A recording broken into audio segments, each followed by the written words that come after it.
buenas tardes. Por favor, apaguen los móviles.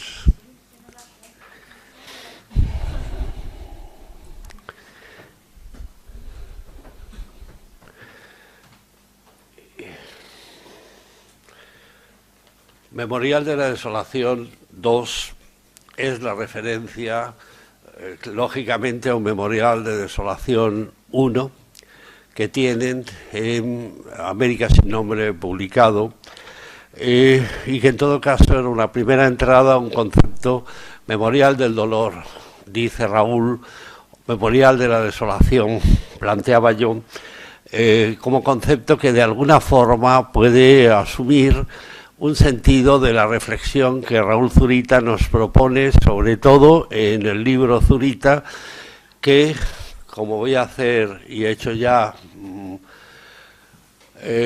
desde algún trabajo, recomiendo como posiblemente uno de los libros que para mí marcan la posibilidad de la poesía en el siglo XXI. Es decir, que para mí marcan una nueva poesía en el siglo XXI.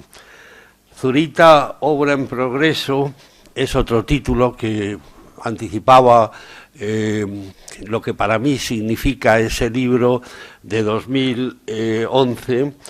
Zurita, obra en progreso, era un conjunto de libros, Cuadernos de guerra, Las ciudades de agua, Sueños de Kurosawa, y está publicado en Concepción de Chile en un volumen que coordinaba la profesora Carmen Alemán y que fue una primera entrada a ese mundo para mí difícil, para mí es evidente, muy atractivo, que significa la poesía de Raúl Zurita.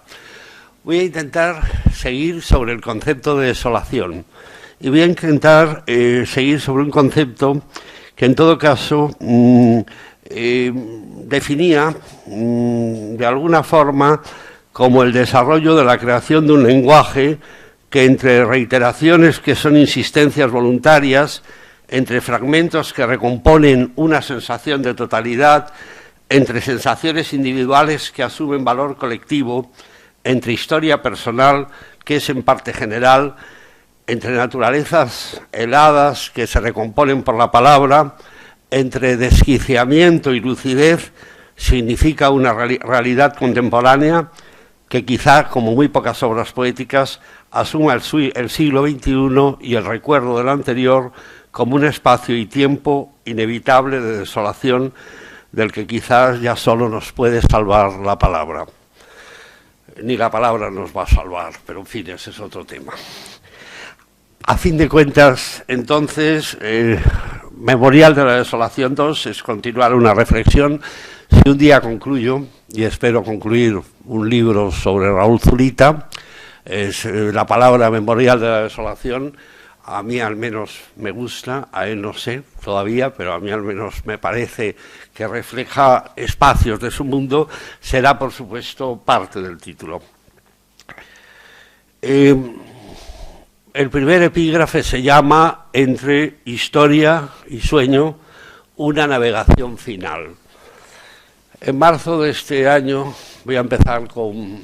A mí siempre he dicho que lo que me hubiera gustado hubiera sido enseñar ciudades, ser guía turístico, y bueno, pues no he podido serlo, soy un profesor que intenta recorrer lugares, ya que no puede ser guía turístico.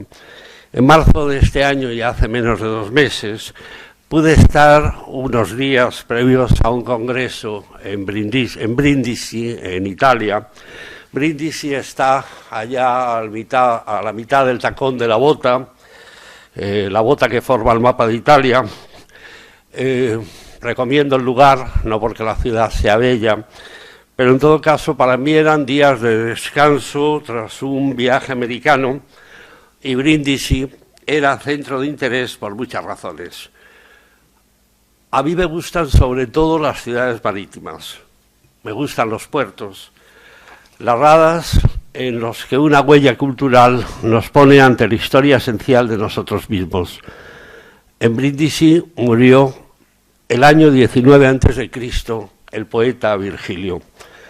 Un recorrido urbano nos lleva a lo largo de un paseo sorprendido a la escalinata Virgilio, al lado de un mar que contempló el poeta mientras moría. Según la leyenda, en la casa que estaba allí mismo, al lado de dos columnas que forman también, esto es una hipótesis, el final de la Vía Appia. Hoy solo queda una columna y el trozo de la segunda, con la vecina ciudad de Lecce, que era donde yo iba al Congreso. Hay una polémica que dura desde el 600, o sea, que dura desde el siglo XVII, sobre la propiedad de la columna, que ahora está en Lecce, debajo de San Lorenzo, que es el patrón de Lecce, y entonces los de Lecce dicen que esta columna que marcaba el final de la Vía Appia es suya desde el XVII, y que los de Brindisi tampoco se pueden enfadar tanto. Como ya he dicho, estaba allí y voy a contar una historia. A mí me gusta contar historias ahora mismo. El día 18 de marzo, desde un hotel discreto y marítimo, comencé a releer una novela empezada y no entendida en la juventud. Hermann Broch y la muerte de Virgilio. Se me antojó allá por los años 20 un ejercicio de escritura difícil, no por los años 20, perdón, se me antojó a una novela escrita en los años 20 y que es en todo caso un ejercicio de escritura difícil de comprender, a pesar de momentos de gran claridad descriptiva. Azules, leo un fragmento del comienzo de la novela. Azules como acero y ligeras, movidas por un viento suave y apenas perceptible, las ondas del mar Adriático habían corrido al encuentro de la escuadra imperial, mientras ésta se dirigía hacia el puerto de Brindisi, dejando a la izquierda las chatas colinas de la costa de Calabria que se acercaban poco a poco. En ese momento, en ese paraje, la soledad del mar llena de sol y, sin embargo, tan cargada de mortales presagios. Virgilio nos aparece en este relato, que es un relato de 600 páginas, muy pocas horas en la vida y la muerte del poeta, acostado en una de las 7 naves que forman la comitiva del emperador Augusto, precisamente, claro, en la nave del propio emperador Augusto, con el que viene de Grecia. Vive luego Virgilio la aglomeración del puerto, en la que son recibidos por una multitud que impide que avance su litera de moribundo, pendiente él siempre de un cofre cuya manija aprieta con fuerza, con firmeza, entre el cansancio, la fiebre y la tos, el cofre de cuero que contiene aquel manuscrito inacabado que él quiso destruir, que él quiso que se destruyera, del poema que se llama La Eneida. Evocaba este momento que recordaba los días previos de lectura ya de la novela, y una mañana de aquellos días, con un sol mediano de marzo, acogido por una sombra hospitalaria del puerto, leía un texto que se cruzaba. Voy a decir que por casualidad, aunque los textos nunca se cruzan, como sabemos, por casualidad.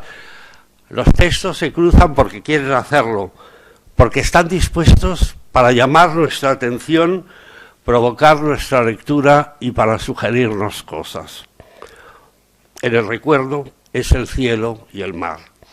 Se dice en el comienzo de un escrito que se llama La Resurrección Revisitada, en la que se cuenta una experiencia acaecida en la Punta de Lobos chilena de alguien que tiene 5 años, una experiencia vivida con su hermana cuando observaban un mar que se fundía con la luz y el aire y era, por tanto, como una hermosa lámina que se curva, el cielo para ellos. Y nos dice el autor de ese texto, en esa mezcla sin horizonte se alcanzaban a ver unos barcos que parecían alejarse suspendidos en el aire. Sigo leyendo al autor, que como todos ustedes han descubierto ya, no puede ser otro que Raúl Zurita, quien a partir de ese recuerdo afirma que todas las evocaciones de la infancia tienen una textura incierta, pero que muchos años más tarde, me pareció casi como algo físico volver a sentir esa trascendencia. Fue leyendo La muerte de Virgilio de Hermann Broch. Era la misma luz crepitante, el mismo mar y cielo, la misma imagen de los barcos suspendidos. En esa obra se narran las últimas horas del poeta de la Eneida, quien en sus momentos finales ve una infinidad de naves que se alejan flotando sobre el aire. Poco a poco las barcas se desvanecen, cerrando así, con esa visión del esplendor, de lo inefable y de la muerte, uno de los libros que realmente cuentan en nuestro tiempo. Esta mañana Raúl, humildemente, en una entrevista me ha dicho que en esa frase la corregirá alguna vez y dirá uno de los libros que para mí cuentan en este tiempo, es decir, en nuestro tiempo. No hará la afirmación absoluta rotunda sobre la novela La muerte de Virgilio de Hermann Broch. Releí al atardecer, entre tantos momentos posibles de la novela, a Hermann Broch, en el atardecer que estoy contando, en la recta final y reflexiva del Virgilio que está antes, justo en el momento antes de estar más allá del lenguaje. Dice así el texto: más allá del lenguaje es la metáfora final de la muerte. Nos ponemos más allá del lenguaje cuando nos morimos. Y las aguas por las que se deslizaba el esquife estaban pobladas por toda clase de embarcaciones, flota tras flota, tan numerosos que el infinito mar debió ensancharse en una segunda infinidad para ofrecerles a todos el espacio necesario, tan inmensamente que ya casi no había límites entre el agua y el aire, y las naves parecían flotar en la luz misma, tan inmensamente. Todas con la misma velocidad, pasaban volando como si todas carecieran de peso, como ni siquiera debieran tocar en absoluto el agua, como si pudiera cernirse sobre ellas. He releído luego necesariamente Zurita, libro que desde hace algún tiempo he dicho que estoy dedicado a él. Leí el poema Amado Padre, que entiendo en contraseña personal reiterada en el libro, reiterada tantas veces, como ese diálogo con un padre muerto en su niñez, cuando Raúl era niño, cuando tenía creo que 2 años. Al viaje por todos los países nos vamos, mismo para el norte rumbo. Muchas luces son los barcos voladores que él había visto en el cielo y son como las estrellas que dejó, más grandes, pero iguales en el brillo por la noche. Estamos ante la misma imagen de los barcos voladores, ahora veremos cómo interpretarla, además. Podremos luego jugar incluso a interpretaciones. En la serie de Zurita, El país de hielo, en su número 12, utiliza imágenes similares, iguales que quillas de barcos interminables aguzadas, millones de imágenes envían el cielo perplejo de la noche. Se congeló América, parecía sancionar la noche perpleja de los témpanos, solidificada final, hendiendo su quilla en el escarchado cielo del Pacífico. Llegan estas imágenes hasta la hambrienta noche, que es un poema de sexo e intenso desamor, el que los enamorados entran por el nuevo desfiladero del mar. El nuevo desfiladero del mar es otra imagen recurrente en Raúl, el desfiladero del mar, las aguas levantadas permitiendo el paso, que remite a Moisés guiando al pueblo elegido, como todos podemos encontrarnos.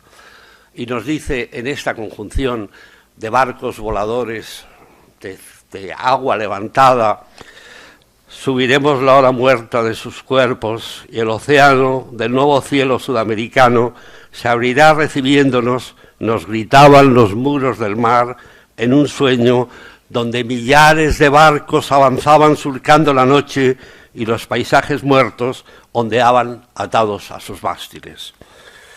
También hay muchas series donde Raúl Zurita recupera la imagen. Hay una serie que comentábamos esta mañana que son ruinas de los propios poemas. se abre con un poema que ahora se llama Restos. En la prueba inicial se llamaba Rotas Carcasas.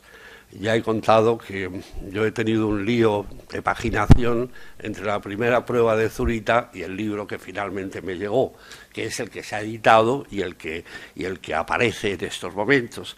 Hay cambios del primer Zurita al último Zurita.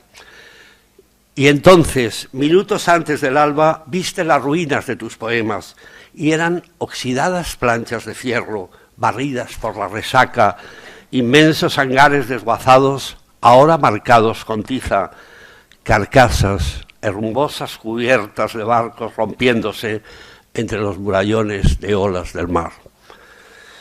Un recuerdo infantil con el que hemos comenzado, seguramente de barcos que al estar en la línea del horizonte parece que vuelan, una lectura posterior de un texto contemporáneo que plantea la misma imagen de los barcos voladores en la perspectiva novelesca y poemática del poeta Virgilio en su muerte, y asociaciones de imágenes que nos llevan por otros derroteros vivenciales y poéticos por los que seguiremos luego.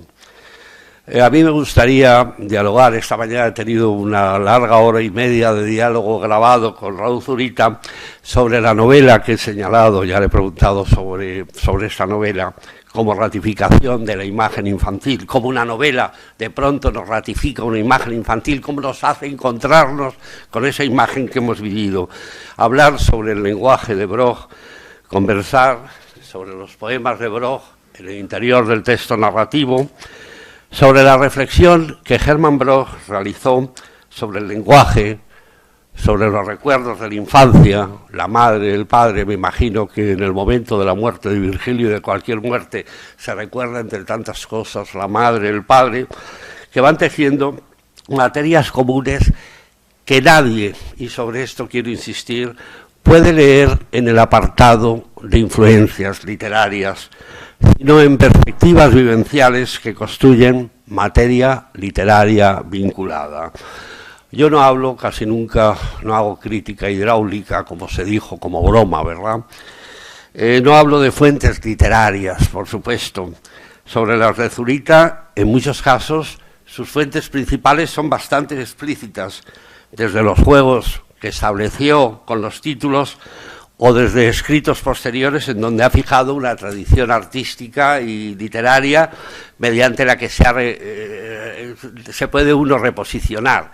Dante, por ejemplo, es un nombre que nos va a aparecer siempre, y la comedia. Sobre Broch, aquí que lo he situado y esta mañana le preguntaba también, como en otra dirección sobre la pintura de Francis Bacon, sobre el cual metí la pata estrepitosamente lanzando un juego sobre imágenes de Zurita, y Zurita, claro, me habló y me dijo en un correo, me dijo, no, lo que pasa es que yo, la pintura de Broch, me encuentro con ella en Italia, perdón, de Bacon, se me va, es que bueno, la verdad es que la directora del centro tuvo la mala fortuna de poner estas sesiones a las 4:30 de la tarde, y entonces resulta que a las 4:30 de la tarde es ese momento en donde uno generalmente está haciendo otra cosa, la siesta. Bien, la pintura de Bacon, tuve un error, bueno, pues sí, hay un texto de Raúl Zurita que recomiendo desde ya, porque está en la red como tantos textos de Raúl Zurita, que se llama Francis Bacon, entre la cruz y la nada.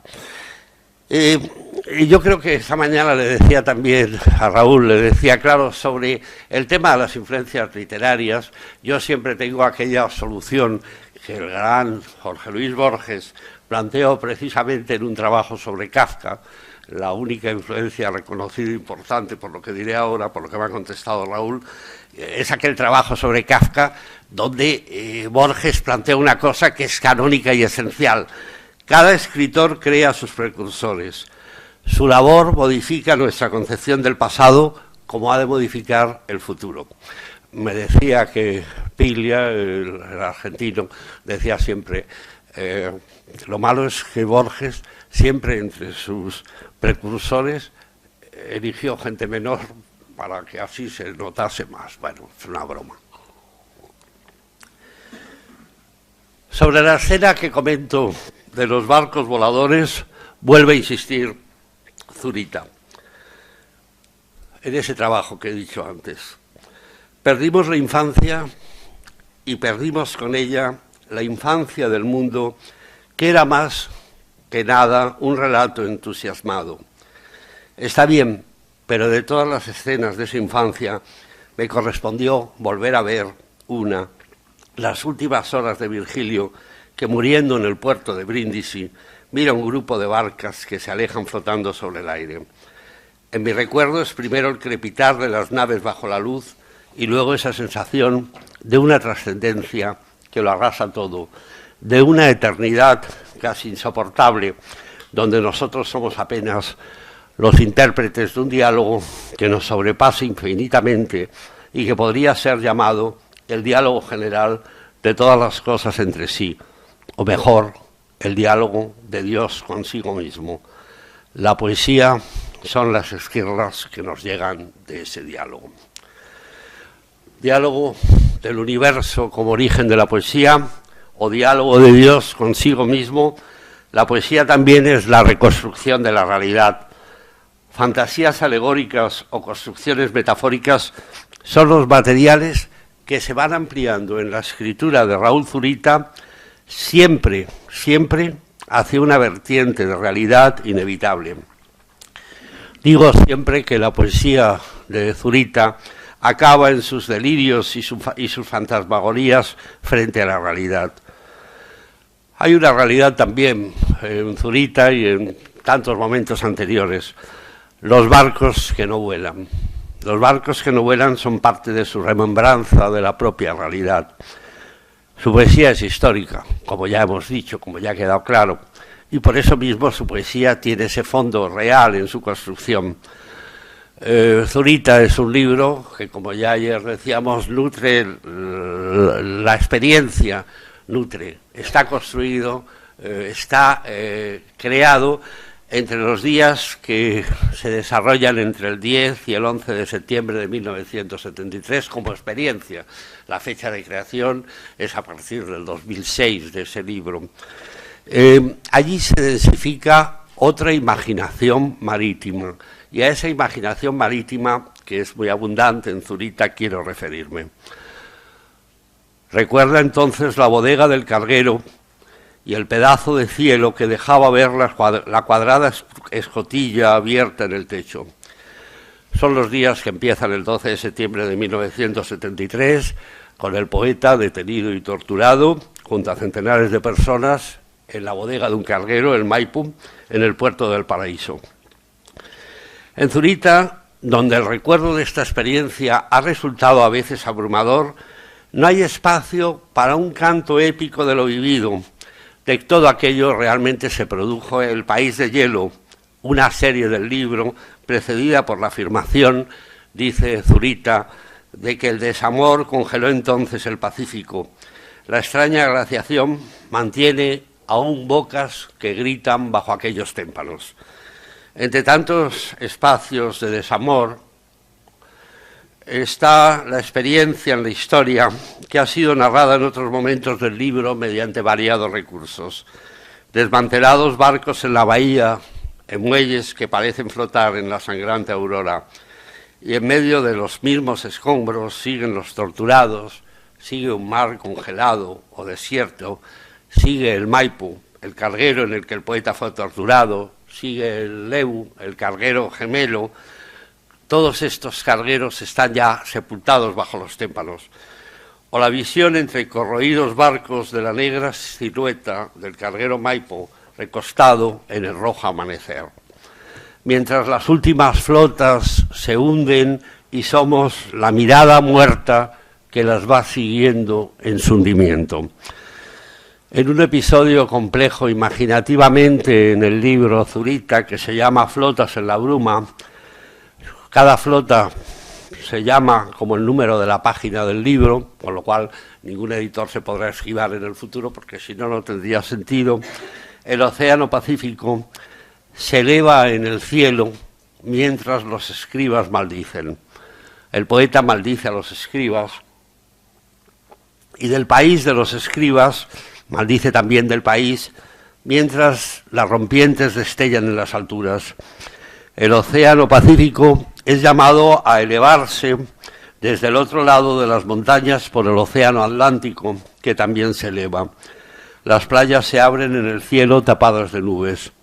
Valparaíso asciende y ascienden ensenadas del suelo y flotan islas como las blancas caras en un sueño, hasta que nuestros muchachos se alejan cielo adentro en un sueño en el que se cruzan imágenes militares y se cruza también memoria de la represión. Las esquirlas que llegan del sueño de Dios, la poesía se rompe ante la realidad.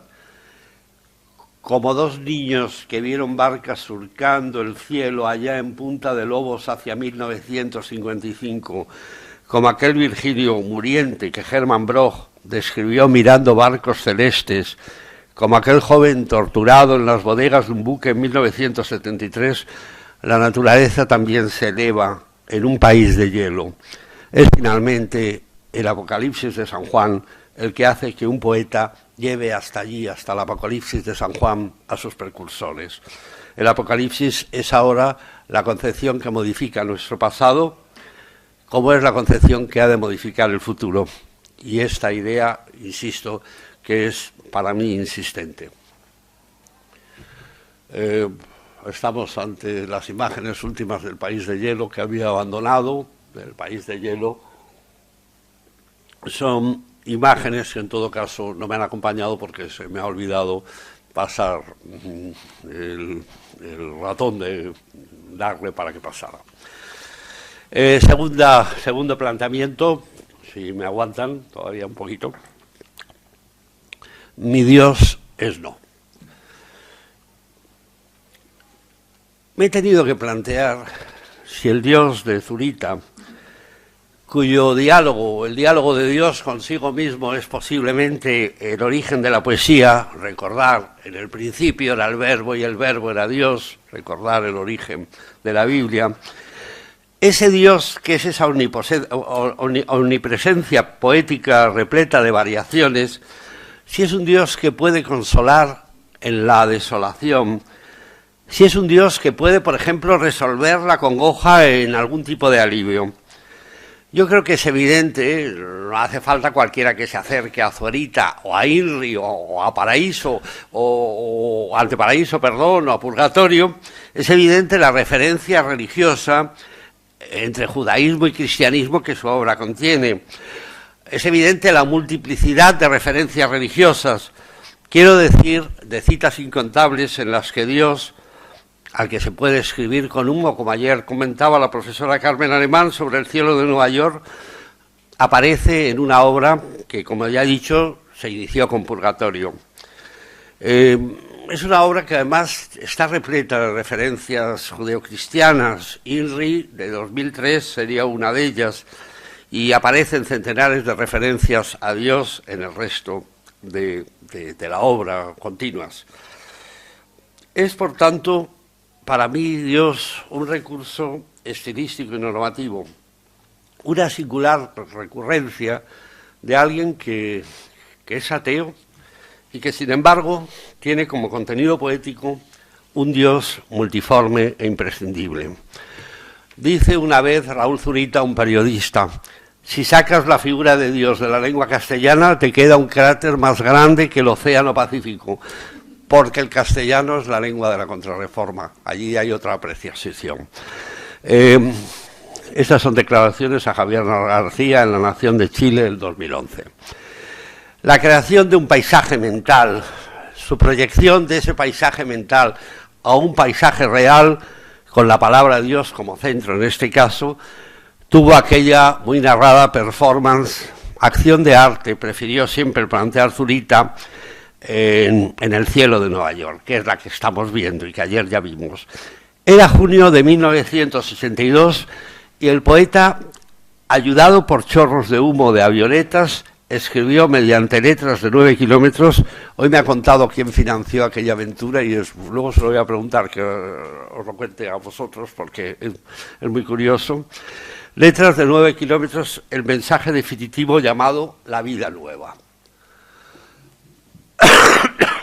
Mi Dios es hambre, mi Dios es nieve, mi Dios es no, mi Dios es desengaño, mi Dios es carroña, mi Dios es paraíso, mi Dios es pampa, mi Dios es chicano, mi Dios es cáncer, mi Dios es vacío, mi Dios es herida, mi Dios es gueto, mi Dios es dolor, mi Dios es mi amor de Dios.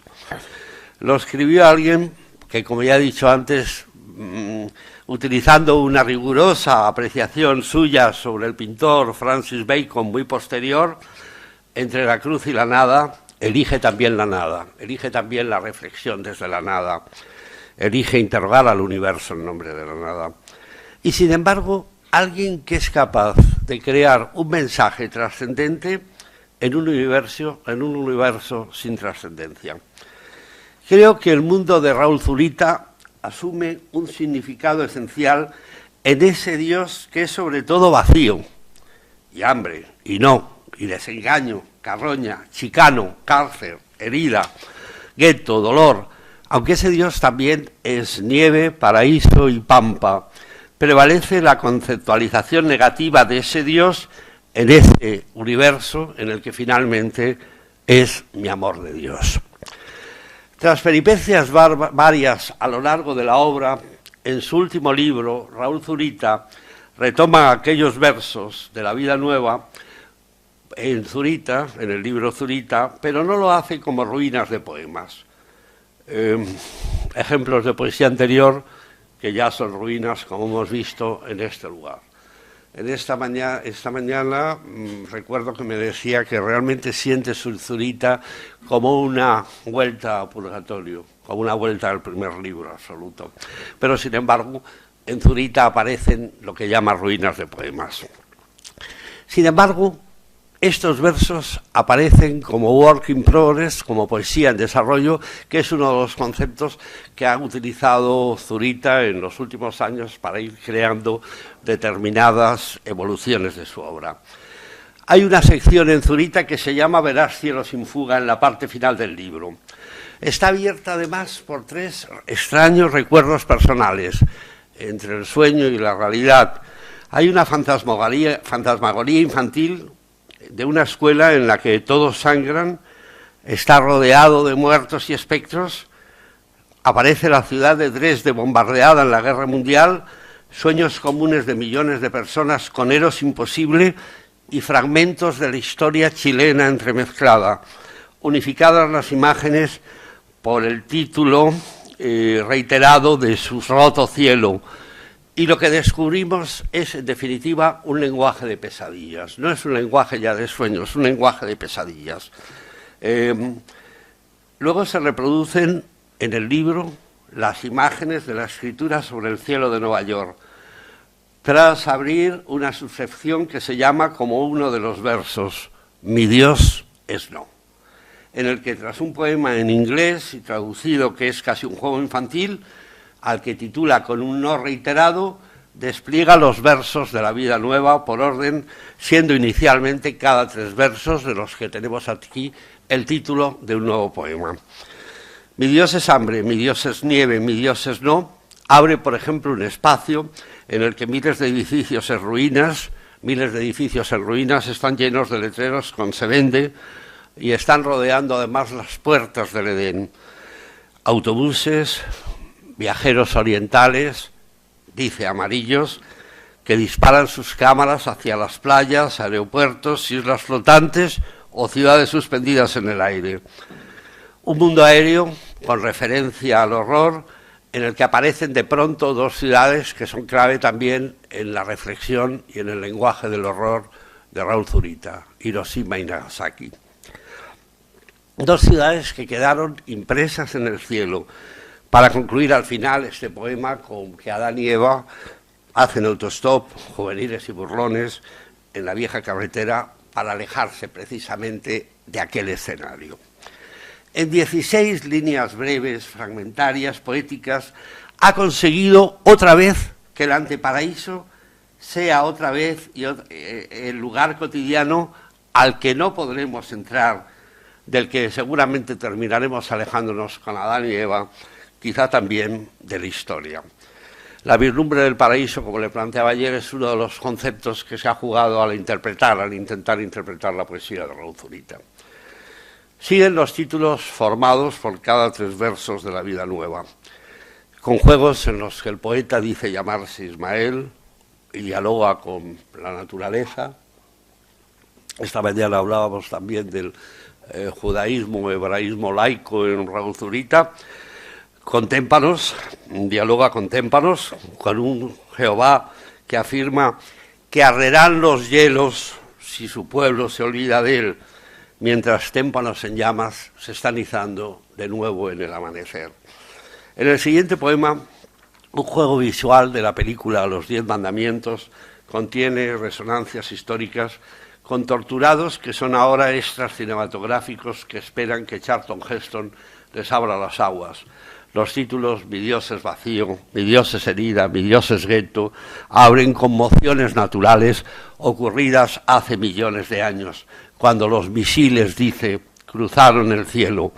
Hay una atemporalidad esencial en el juego de Raúl Zurita. En el último de esta primera serie, nuevos desiertos tendidos sobre el mar sustituyen las arrasadas ciudades, urbes que se llamaron Ciudad Neruda, Ciudad Mistral o Ciudad Poesía de Chile. Siguen fotografías en el libro, a página entera, de la escritura en el cielo. Mi Dios es nieve, mi Dios es herida, dice 3 páginas, para abrirnos a partir de aquí, y por eso insistía en la idea de obra en progreso, una nueva serie cuyos títulos, cada 3, van desarrollando luego un poema. Es decir, estamos ante una recreación de aquel poema. Y forman un poema, aquí escrito solamente sobre el papel, que dice: mi Dios no llega, mi Dios no viene, mi Dios no vuelve, mi Dios no estuvo, mi Dios no quiso, mi Dios no dijo, mi Dios no llora, mi Dios no sangra, mi Dios no siente, mi Dios no ama, mi Dios no amanece, mi Dios no ve, mi Dios no mira, mi Dios no oye, mi Dios no ve. Bueno, es evidente la palabra esencial junto a Dios que aparece, no hace falta que recurramos al comentario de texto. Cierra esta serie otra escritura celeste neoyorquina. Estamos hablando de la construcción del libro Zurita. Me gustaría habérmelo traído, pero yo tengo la edición chilena sobre todo, luego lo veremos, pero podríamos verlo, pero la edición chilena sobre todo, querido Raúl, es un ladrillo que puede servir, como dijiste, de arma defensiva, porque es un libro voluminoso. Bien.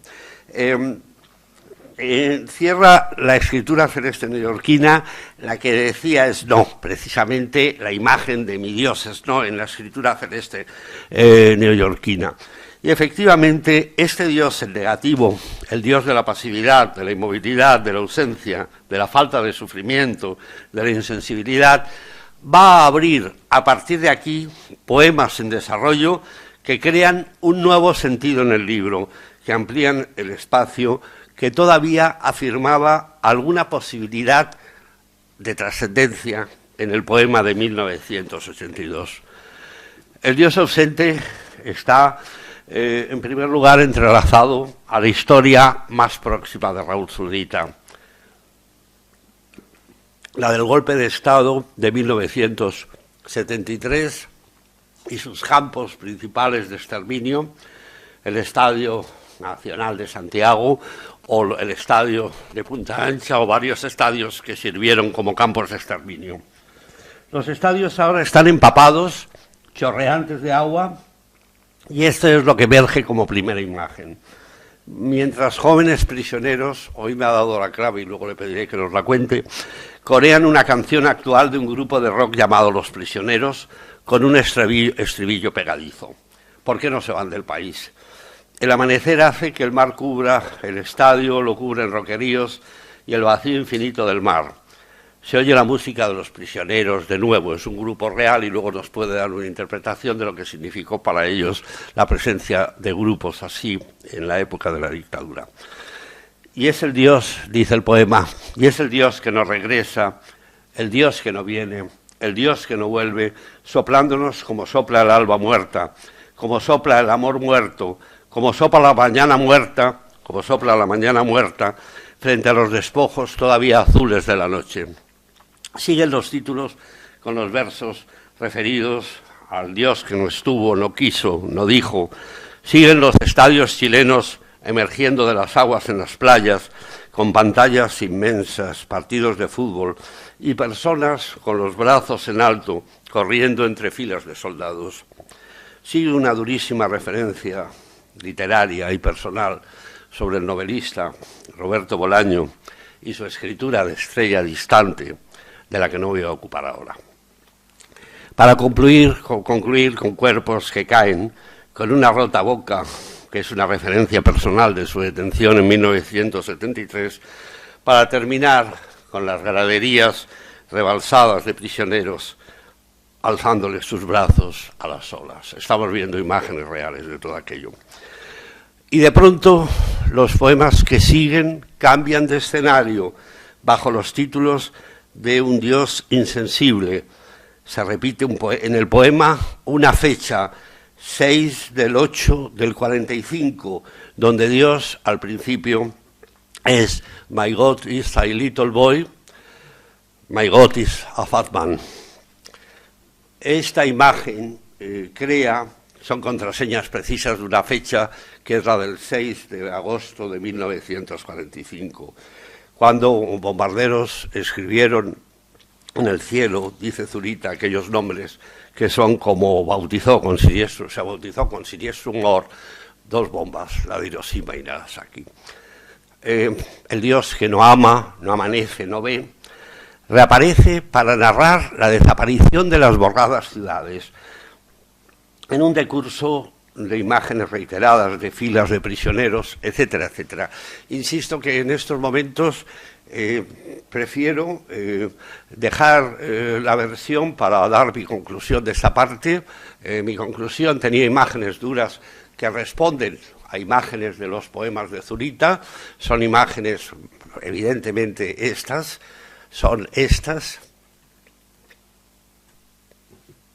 Mi Dios también es no.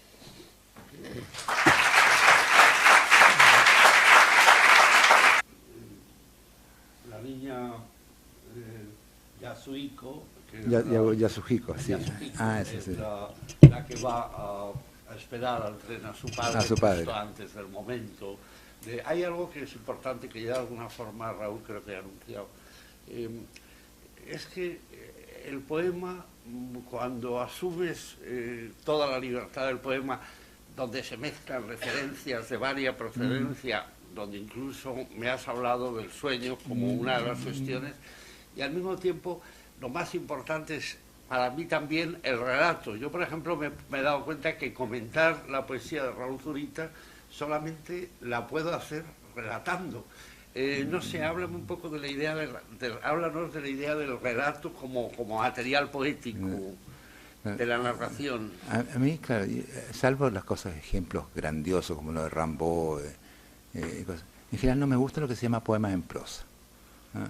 Creo que no son, en general, o sea, alguien puede mostrarme una y dice, ¿cómo no te va a gustar esto? Claro, es una maravilla, pero en general tiendo a, o sea, el poema en prosa me parece que no es ni, decimos en Chile, ni chicha ni limonada, ¿me entiendes? O sea, no es ni lo uno ni lo otro. Lo que se llama la prosa poética me revienta, no me gusta, pero insisto, siempre puede haber un contraejemplo. El contraejemplo que se me ocurre en este momento es el Paradiso del Samalima, que me gustó. Bueno, pero por ejemplo, es una escena que es absolutamente biográfica, que es una borrachera estudiante en que terminas en la playa y que al otro día te despiertas muerto de frío, medio mojado, a lo mejor te metiste hasta el mar con ropa, ¿me entiendes? Y amaneces o amanecer, estás con frío, te das vuelta, ves los cerros de Valparaíso, empiezas a caminar y sientes como se van hundiendo tus pies en la arena y de pronto se empieza a endurecer y estás caminando en un andén de un tren. Y te mira los zapatos de niña para abajo. Y es una niña que está yendo a esperar a su padre. ¿Sí? Entonces lo ve que va tomado de la mano con su mamá. Pero todavía no se dice nada, ¿te fijas? Solamente que el padre se baja del último vagón y viene caminando, y ahí aparece por primera vez la palabra Yasuhiko. Pequeña Yasuhiko, le dice el padre, y ella hace una reverencia, la reverencia de los japoneses, y mira el suelo, justo en el montante que está mirando el suelo, estalla como millones de soles, y de nuevo es el mismo tipo que está alejándose de la playa. Entonces, pero ha cambiado el escenario, está alejando de la playa, ya no es un amanecer, está anocheciendo. El tipo le había dicho, a un compañero atrás, le dice, le grita, espérame, y el tipo efectivamente lo espera y se abrazan y así termina. O sea, es una experiencia de Valparaíso e Hiroshima. Y después primero es la niña, después también es la experiencia contada desde el padre que se baja y desde un estudiante. O sea, una niña, el estudiante que se para en la playa después de una borrachera, es un viaje que sale de la ciudad, efectivamente de Nagasaki, y una niña que va caminando y de repente tiene recuerdos que son demasiado extraños.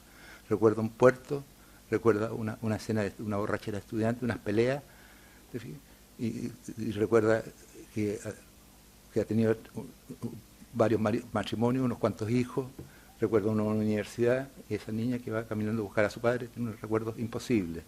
Y esos recuerdos coinciden con mi recuerdo de mi vida. De repente se deshace todo y vuelve a ser la niña que va caminando hacia cosas. Y me importó escribir ese tipo de... Empezamos un repaso que luego, por favor, si a partir de estos momentos yo voy a hacer unas preguntas a Raúl, porque creo que nos pueden servir a todos, incluso para ordenarnos yo juego siempre con la idea de que Raúl Zurita tiene una opción de caos, pero ese caos va teniendo una serie de órdenes, como parece que es evidente, ¿no? En 1979, y ahora vámonos hacia atrás, aparece un libro en Santiago de Chile que es Purgatorio. Ese libro, Purgatorio, tiene muchas contraseñas personales. A mí me sorprende que uno de los primeros artículos apasionados es de Valente, de un crítico que es Jiménez Langlois, ¿cómo se llama? José Miguel Ibáñez Langlois. Ibáñez Langlois. Luego, en todo caso, ya preguntaré, pero malévolamente, con el tema de Estrella Distante, de Bolaño, que juega con estas cosas, pero ahora no me interesa eso lo dejamos para luego. Es decir, te pregunto, ¿qué es 34 años después Purgatorio para Raúl Zurita? Esta mañana decía 44, porque se había ido. Es tan extraño porque mientras terminaba este libro, el libro final, cada vez sentía la sensación de que estaba volviendo al primero, que se cerraban todos los círculos, con la diferencia de que ese Purgatorio tenía 72 páginas en total como libro, este tenía como 700 y tantas, pero que esencialmente había sido la desolación, el posible terror que está implícito creo, en el primer libro, no, era más o menos también el mismo, se volvía a la misma sensación de desazón. Y una desazón tal vez más sorda que la primera incluso, porque que es la desazón de una cierta desilusión respecto al curso que tomaron las cosas, cuando ya no tienes tampoco la fuerza para que de una u otra forma suponía Purgatorio que es un tipo que está parándose para la lucha, te fijas, sea como sea, el tipo que no se resigna a morir, que expone su herida, expone el informe psiquiátrico, expone el encefalograma, pero siento que el tipo está parándose, te fijas, o sea, como sea, a como dé lugar, como esos boxeadores que están nocados, pero se paran de nuevo, te fijas, pero que mientras el final de Zurita la misma desolación, pero ya sin la posibilidad de levantarse de nuevo. Ese será un tema que dejaremos también, porque Raúl ha anunciado que en estos momentos, de momento al menos, no hay escritura porque no se le ocurre nada después de Zurita, pero ese lo dejamos para el final. Hay ya algo que es importante en Raúl Zurita, y para mí ha sido algo muy importante, y te quiero preguntar que ya En Purgatorio hay una serie de contraseñas, por un lado personales, has hablado de los encefalogramas como elementos que aparecen. Está también el tema de la lesión que aparece en portada, ¿recuerdas sí, esto, sí. aunque ya has indicado? Sí, fue, claro, se lo comenté ayer que fue un acto absolutamente un autodaño, que me quemé la cara, y que esa quemada cara, los tipos que no me querían mucho, que habían también. Me decía que yo era la quemada de cara más publicitada de Chile. Siempre hablaba de la quemada de la cara, que parte el libro con eso.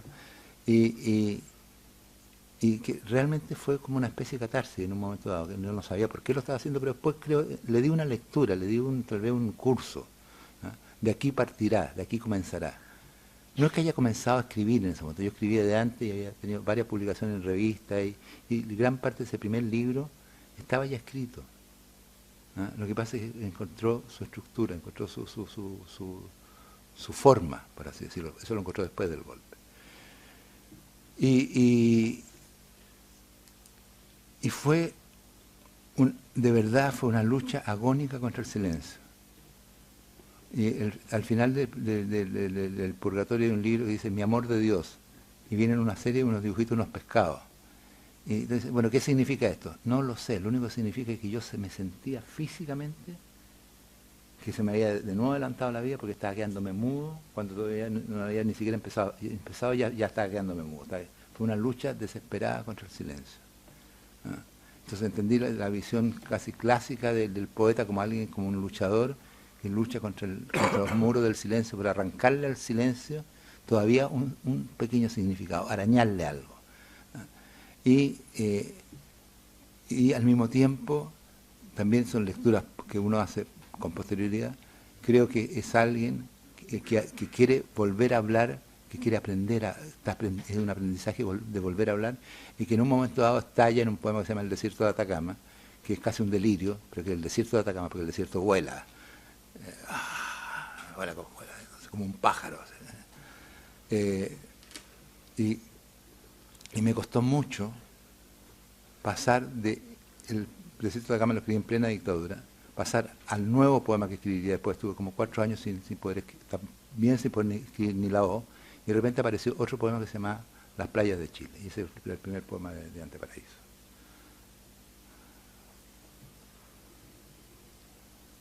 El desierto de Atacama es un primer encuentro de naturaleza que es esencial. En el desierto de Atacama hay un juego permanente con esa imagen. También el apocalipsis destructivo terminará un día que el Pacífico sea desierto, pero eso es muy posterior, ¿no? Sea un desierto.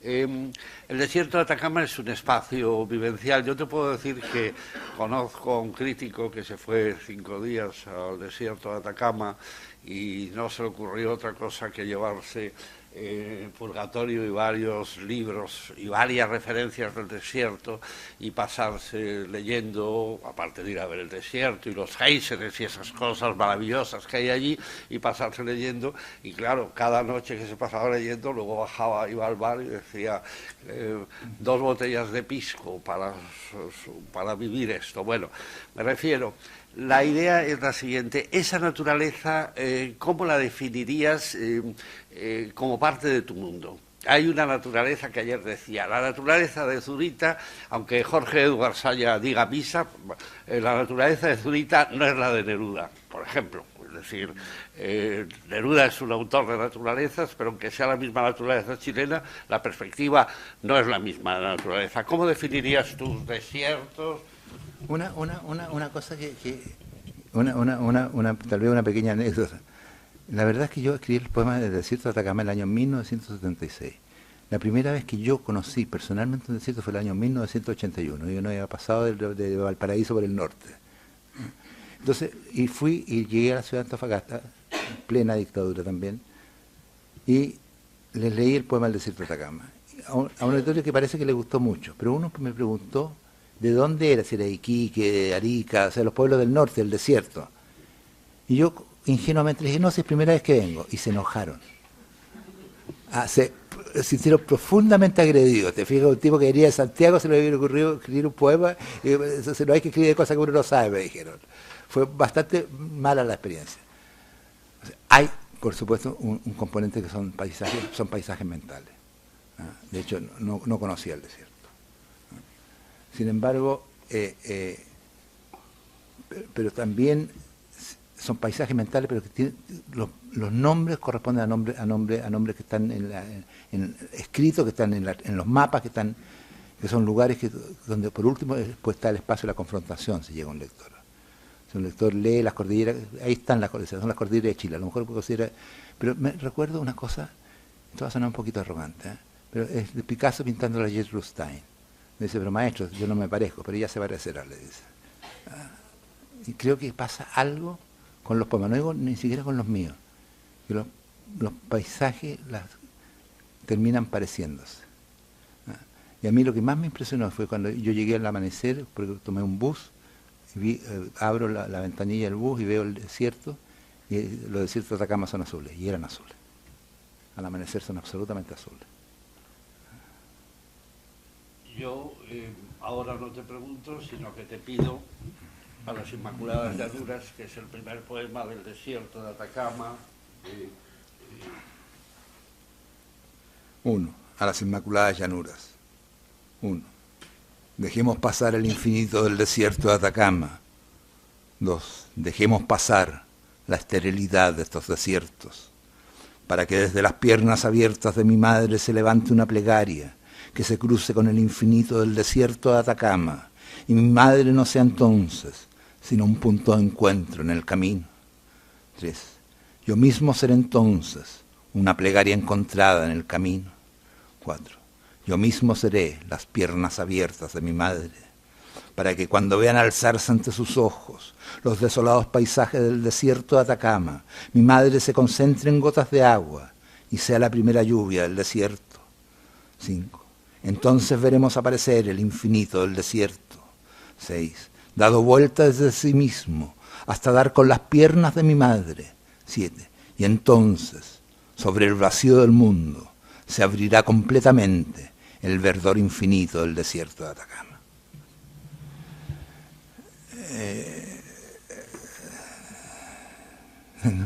Me acordé de una imagen, pero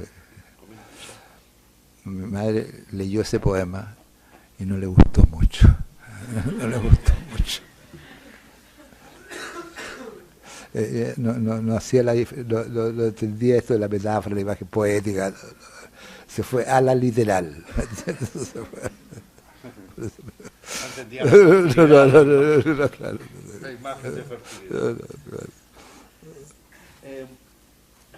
Bueno, hay un momento que precisamente tiene que ver con el tiempo de escritura del 79, y es la creación del colectivo de acciones de arte.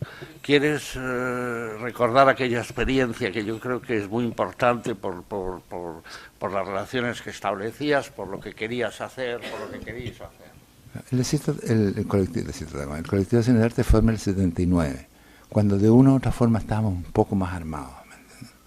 O sea, había aparecido la nueva novela de Juan Luis Martínez, habían aparecido las primeras artistas visuales, el armario que le hablé ayer de Namparada, y una exposición que yo vi que yo no, cuando entré, iba caminando en medio de esa desolación, y de pronto veo Galería de Arte Cal. Y entré, y de pronto veo unos cuadros de 3 metros por 2 metros que eran de fierro, con siluetas de gente pintada y los cuadros llenos de orificios. Y era evidente, o sea, casi me desmayé. Y dije, o sea, de esto se trata, o sea, estos cuadros son entendibles en este contexto, hablan de este contexto, muestran este contexto, y al mismo tiempo el artista elude el castigo, o sea, muestra todo. No se guarda absolutamente nada, está Chile entero aquí reflejado. Es como la asociación del fierro con los blindados, la silueta de la gente, los orificios como de orificios de bala. Y al mismo tiempo no puede ser, bueno, pueden venir y llevárselo. Pero Borges decía que la mente de los militares no es sofisticada. Entonces, no iba a decir nada. Y sin embargo, entonces el colectivo nace en el 79, lo hacemos con la que entonces era mi pareja, la escritora Diamela Altit, y que nos encontramos en los centros culturales del Goethe, que era un centro de Alemania, fue bastante importante, porque eran los pequeños espacios de libertad que había. Entonces se hizo una exposición colectiva en el Goethe, invitado por los alemanes, en que los artistas chilenos reinterpretaban los fusilamientos de Goya. Entonces, a partir de la disculpa, de reinterpretar los fusilamientos de Goya, apareció Chile entero en esa exposición. Fue una exposición extremadamente fuerte. Porque, claro, los fusilamientos de Goya y ver la situación chilena era prácticamente lo mismo. Entonces, todo eso se recreó desde el punto de vista de lo que estaba pasando en Chile. Y ahí conocimos a los otros dos que iban a formar. Entonces, nos propusimos hacer un arte que se llama acciones de arte, y la acción de arte como palabra bien concreta, porque también la acción generalmente se entiende por acción política. Entonces, era el arte, pero también confinaba con lo que nosotros podíamos llamar un activismo político, donde se trataba de ocupar los grandes espacios abiertos de nuevo y al mismo tiempo apelar a la memoria y como un signo de sublevación y de no resignación. No pretendíamos que la gente se alzara en masa, ni mucho menos, sino que cualquier persona, con el solo hecho de pensar, aunque sea con su mente, aunque no haga absolutamente nada, con ampliar sus espacios de vida, solamente con eso, ya es un creador, ya es un artista, en el fondo queríamos decir ya es un revolucionario. La palabra revolucionario no la podíamos poner. Pero la primera acción se llamó Para no morir de hambre en el arte, donde hicimos sobre todo un gran montaje en torno a la imagen de la leche. Y la leche tenía una importancia, porque la gran medida, la más celebrada y la más aclamada de Allende no fueron ni siquiera la nacionalización del cobre ni de la banca, sino que fue el medio litro de leche para todos los niños de Chile en un país que tenía problemas de hambre y de desnutrición. Entonces, todo gira en torno a la imagen de ese recuerdo de algo que tú no podías decirlo, pues estaba prohibida la palabra compañero por decreto, ¿no? O sea, tú no podías decirle a otro compañero, ¿me entiendes? Pues te podías ir preso si te escuchabas decir compañeros. Entonces, y después hicimos otro que fue el antecedente, la previa a la escritura del cielo, que sacamos unos aviones que sobrevolaron las comunas periféricas de Santiago. Logramos conseguir 6 pilotos civiles de izquierda y que además tenían avioneta. Eso yo no sé cómo lo hicimos, ¿me entiendes? Pero lo hicimos, ¿te fijas? O sea, y salieron volando como en parada y tirando esta proclama de ampliar con las, no resignarse, o sea, ampliar con las. Y terminamos haciendo una cosa que se llamó No Más, en que invitamos a todos los artistas intelectuales, escritores, todo el mundo de la cultura, entre comillas, que saliera en las noches, durante el toque de queda, y rayara en todas las paredes de Chile donde pudiera, con spray No Más. No más. Y que la gente fuera adhiriéndole ese más. Entonces, pusimos algunos ejemplos. No Más, y con una plantilla, apareció un casco, apareció un revólver. Y pronto Chile se empieza a llenar con No Más, hecho por montones de gente anónima, y eso no paró nunca, no paró hasta el plebiscito, que el No Más fue por casualidad, fue además el signo de la película No y todo, pero donde comienza como gesto, fue esa última acción de arte que fue el año 83, donde nos disolvimos como grupo, fue lo último que hicimos. Porque en ese momento comenzaban las protestas masivas, y entendimos que nuestro activismo filo artístico, filo político ya no tenía sentido, porque las cosas realmente las había tomado el pueblo.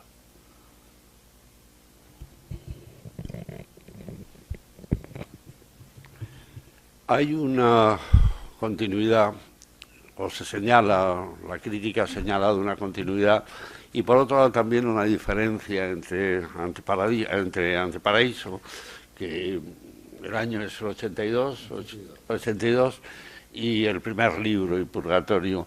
¿Ves ahora, con la distancia ya de 30 años, continuidad, diferencia? ¿Cuál es el significado de Anteparaíso, donde hay muchísimas ideas nuevas en funcionamiento poético, ¿no? Pienso en las utopías, la visión de la naturaleza, que son las playas, bueno, yo creo que Anteparaíso lo siento como un libro que se abre mucho más hacia la dimensión colectiva de la experiencia. La experiencia ya de una palabra que se suprimió en Chile casi también por decreto. Tal como se había prohibido la palabra compañero, en Chile la concertación de Partidos por la Democracia decretó el fin de la palabra pueblo y su reemplazo por la palabra ciudadano, lo que a mí me pareció por lo menos duro. O sea, entonces es la irrupción de lo que yo se podía mantener por pueblo. Aparece una mirada que siento que es una mirada mucho más colectiva, pero es un poema que en cierto sentido también hace una apuesta que ojalá se cumpla. Si alguna vez publico el que les dije ayer, que dice que finalmente, sea lo que sea, alguien que creyó en la felicidad va a terminar mirando las estrellas, va a volver va a mirarlas, va a verlas. Ojalá sea así, voy a golpear madera. Pero entonces creo que también en ese poema, en el año 1982, está planteado también todo lo que es mi más profundo deseo. Como deseo yo que terminase esto en cuanto a mi aventura individual y mi paso sobre esa tierra. Entonces es un libro que también para mí tiene mucha importancia los 3 primeros libros míos, para mí. O sea, entonces creo que se amplía, creo que ahí ya se asume una visión del paisaje que creo que no estaba puesta antes de esa manera al menos. Y los paisajes chilenos sí, porque la gran poesía chilena es una poesía que le canta al paisaje. Los grandes poemas de la Gabriela Mistral, de Pablo Neruda, son grandes himnos, grandes cantos al paisaje. Y lo que yo quise hacer fue algo que no es un himno, no es un canto. En ese tiempo yo decía que para cantores nos bastaba con Neruda y los pajaritos. Entonces ahí se agotaba el tema del canto, ¿te fijas? No era el canto lo que teníamos que hacer nosotros. Pero sí, el repaso es a Purgatorio no le cambiaría una coma. A Anteparaíso a lo mejor una coma se la cambiaría, pero le cambiaría muy pocas cosas. Anteparaíso es el libro de la escritura en el cielo, del poema La vida nueva. Yo te pido de Anteparaíso que leas un poema que se llama por primera vez como el autor. Luego te preguntaré sobre el comentario de lo que se ha dicho incluso sobre Zurita escribiendo un libro que se llame Zurita, pero en fin, aquí se llama Zurita el poema. Claro, aparece en el Anteparaíso, el libro se publicó en el 82 y ahí aparece por primera vez Zurita, como en un sueño, cuando todo estaba perdido. Zurita me dijo que iba a amainar, porque en lo más profundo de la noche había visto una estrella. Entonces, acurrucado contra el fondo de tablas del bote, me pareció que la luz nuevamente iluminaba mis apagados ojos. Eso bastó. Sentí que el sopor me invadía. Es una alusión, me imagino, al barco, pero como un bote que está naufragando en medio de la noche, pero de pronto se ve una estrella, significa que se está despejando. Y que eso va. Hay otra imagen de la naturaleza, que son las playas, y que va a ser una imagen recurrente. Yo te pediría, te lo iba a elegir yo, que leyeras un poema de las playas y que pasaras luego. Hay otro tema que aparece aquí y es ese mundo de naturaleza en movilidad, a la marcha de las cordilleras, que me gustaría que te centraras también sobre ese significado, pero primero te pido que leas, si os parece bien, Las playas de Chile.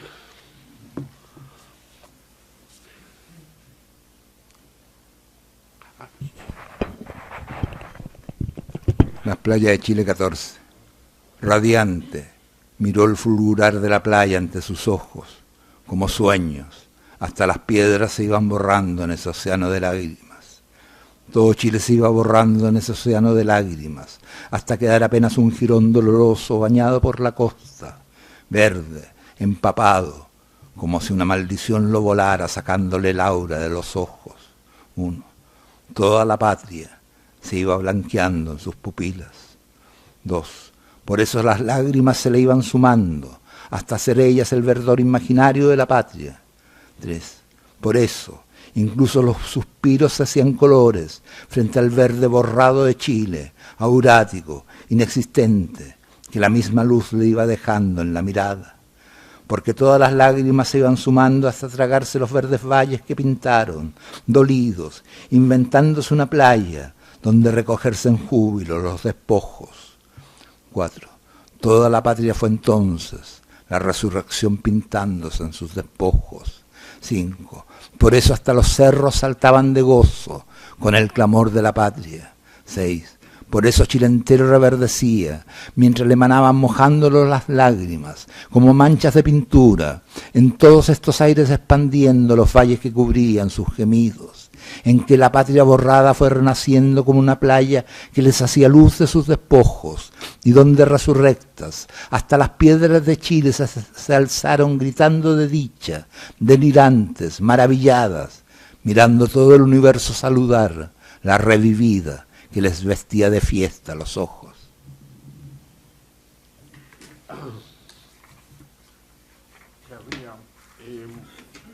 La marcha de las cordilleras aparece en cumbres de los Andes, son elementos de esa continuidad de la naturaleza.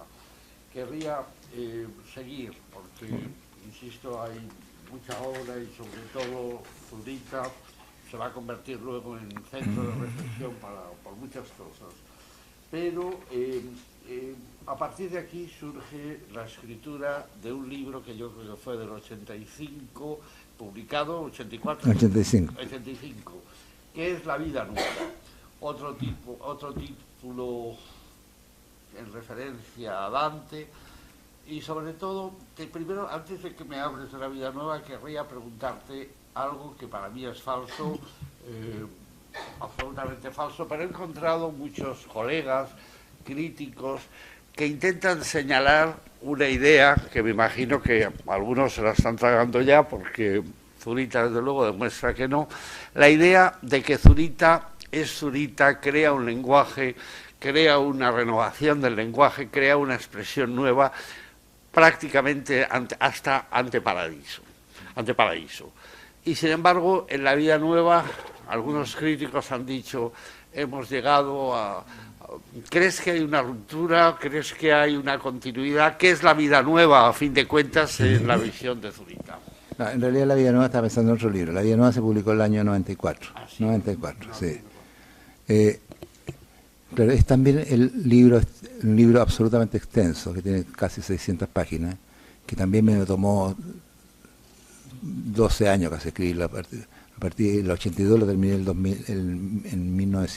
el 2003 prácticamente. Y que termina con una frase en el desierto que dice ni pena ni mío, que se puede ver desde lo alto.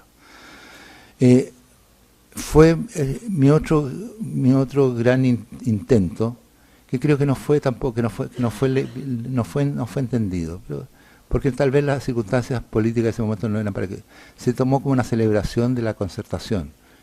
Y que hay algo que no deja, que también es cierto. O sea, yo estaba cuando terminé La vida nueva estaba muy contento por el fin de la dictadura de Pinochet.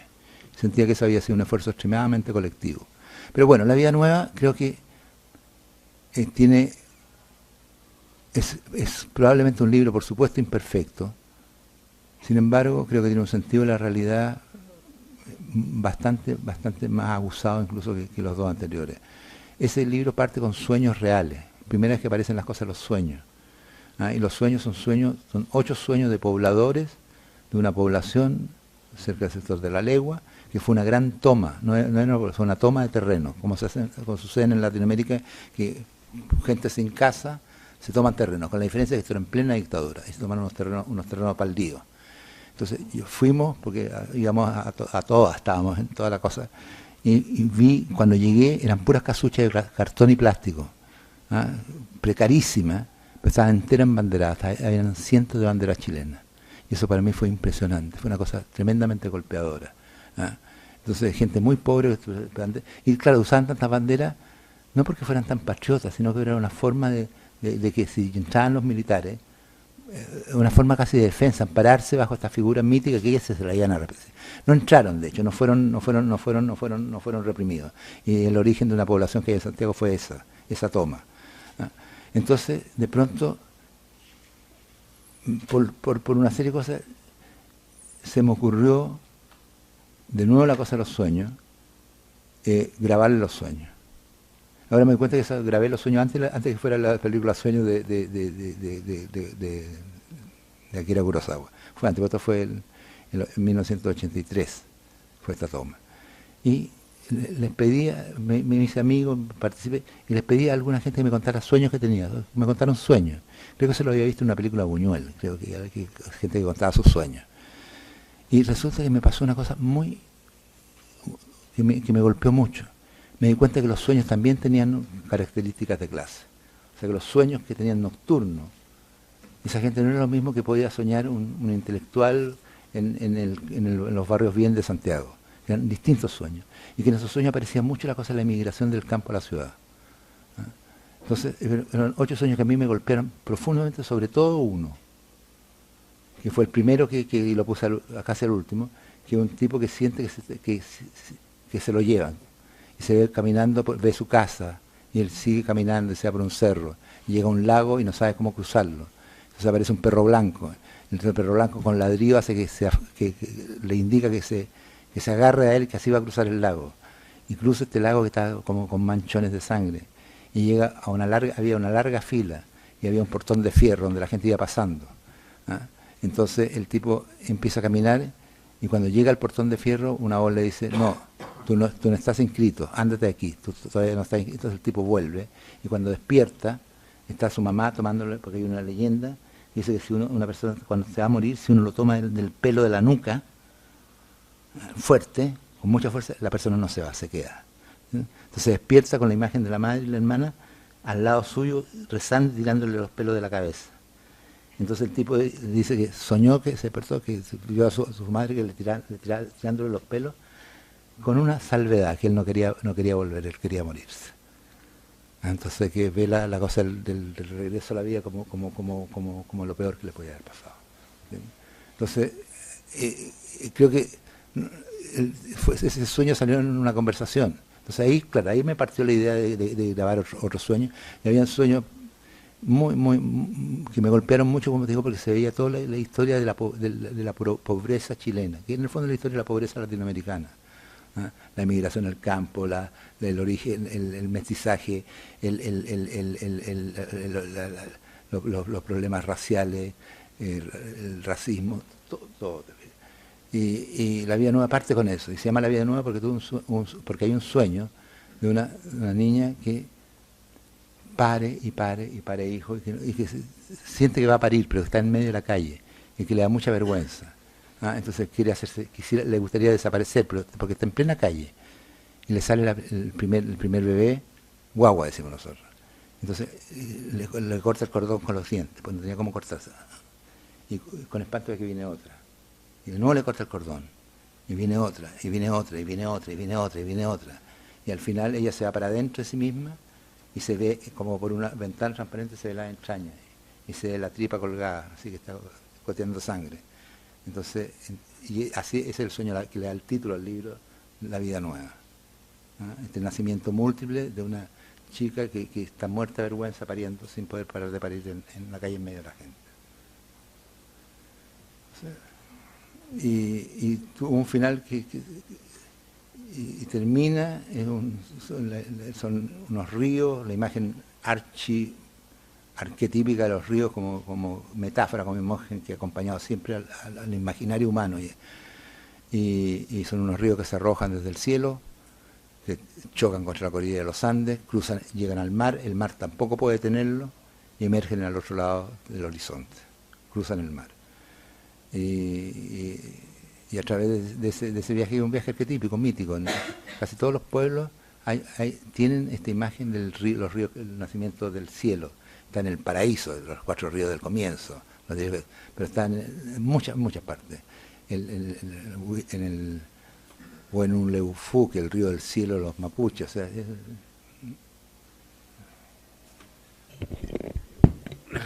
Bueno, cuando me he ido a La Vida Nueva es porque me ha pasado que he perdido los papeles que traía, es decir, traía una chuleta con la cronología y de pronto pero no voy a plantear un libro que se me había olvidado y que era imperdonable, porque para mí es un libro importante.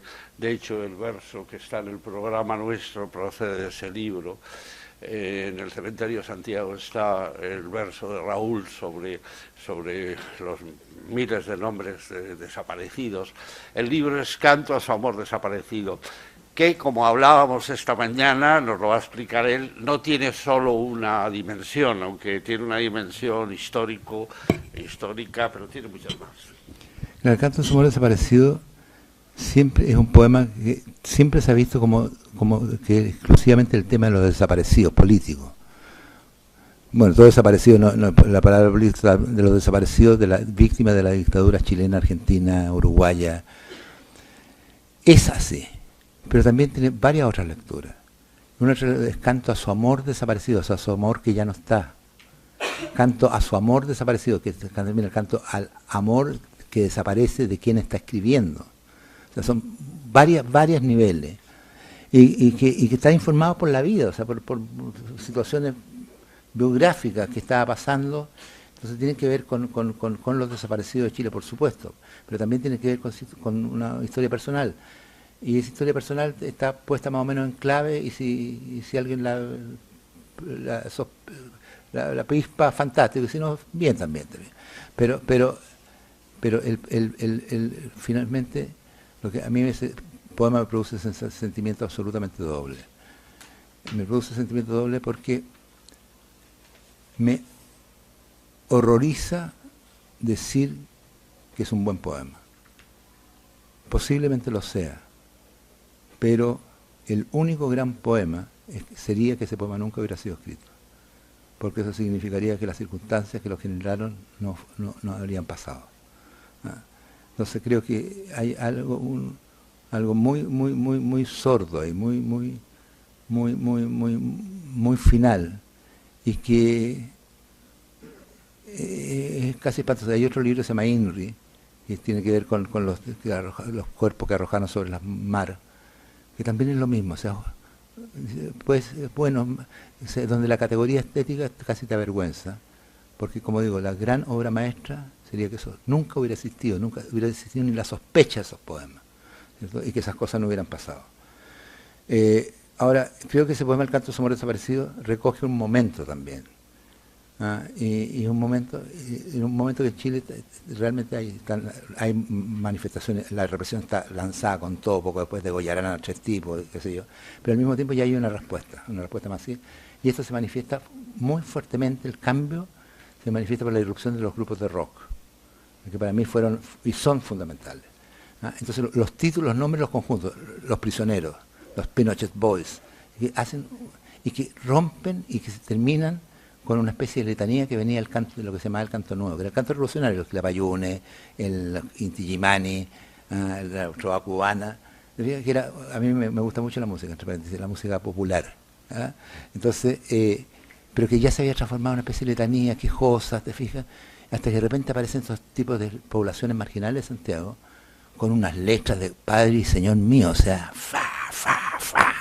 Entonces, yo a 3 de esos poemas quise ponerle los nombres, después no se los puse, pero yo me imaginaba estos conjuntos rock, o sea, canté de amor, con la cara toda bañada, canté de amor, y los muchachos me sonrieron más fuerte, canté como empieza, y al mismo tiempo es una tocata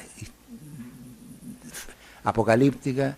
Al mismo tiempo están todos los países latinoamericanos en un cementerio, pero también es una crónica privada, todas esas cosas a la vez, y es un horror que haya sido escrito. Te voy a pedir un fragmento. ¿Cómo no? La parte primera, al menos. Ya.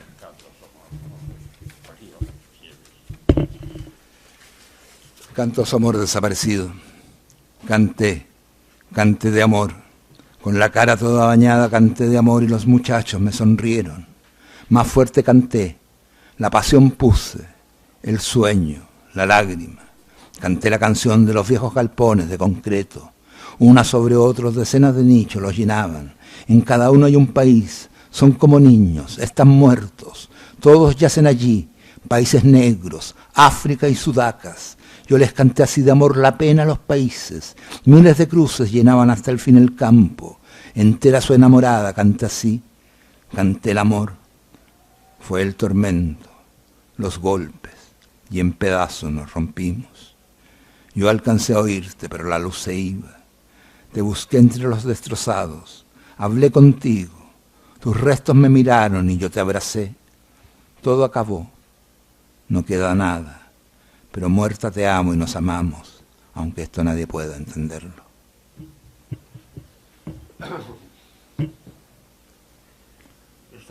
Vamos hoy a cerrar, bueno, ahora voy a dar la palabra, porque estoy aquí haciendo preguntas, voy a dar la palabra para que... Pero vamos a cerrar hoy, porque tampoco vamos a estar, hemos empezado muy pronto la sesión con Raúl y tampoco quiero que se canse más. Vamos a cerrar la década del 2000, la